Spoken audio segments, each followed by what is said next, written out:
இந்த video shoot பண்ணும்போது actually எனக்கு ஒன்று ஸ்ட்ரைக் ஆச்சு. எனக்கு மட்டும் தான் இப்படி தோணுதா? இல்ல உங்களுக்கும் அப்படிதானான்றத நீங்க காமெண்ட் பண்ணுங்க. என் வீட்டு மரத்துல இந்த குட்டி நெல்லிக்கான்னு சொல்லுவாங்கல்ல, அது 1, 2ன்ட்டு இல்ல, டசன் கணக்கா அது காய்ச்சு தொங்குது. டெய்லியும் நான் பார்ப்பேன். பார்க்கும்போது அழகா இருக்குல்ல அப்படின்ட்டு தோணும். பறிச்சு சாப்பிடணும்னு தோணும். பட் பறிக்க மாட்டேன்.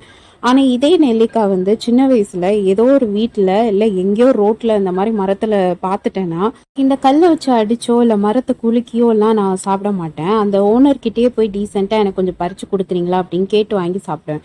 அப்படி இல்லைன்னா என் டாடிய கூட்டிட்டு போயிட்டு எனக்கு எப்படியாச்சும் அதை பறிச்சு குடு அப்படின்ட்டு கேட்டு வாங்கி சாப்பிட்ட கிரேஸ் எல்லாம் நிறைய இருக்கு சின்ன வயசுல. பட் இப்போ என் வீட்டு மரத்துல நீ எவ்வளவு வேணாலும் சாப்பிட்டுக்கோன்ற அளவுக்கு இவ்வளோ காய்ச்சி தொங்குதுங்க. பட் ஒரு நாள் கூட ஒரு நெல்லிக்காய் கூட பறிச்சு சாப்பிடணும்னு மனசே வர மாட்டேங்குது. சீரியஸ்லி, டெய்லி இதை பார்த்துட்டு இருந்ததுனால எனக்கு இன்ட்ரெஸ்ட் போயிடுச்சா, இல்லை அடல்ட் ஆனதுனால இது மேலே இந்த கிரேஸ் போயிடுச்சான்னு எனக்கு தெரியல. பட் சின்ன வயசுலேருந்து பிடிச்ச ஒரு விஷயம் அடல்ட் ஆனப்படி ஏன் மாறுது? சப்ஸ்கிரைப் பண்ணுங்க.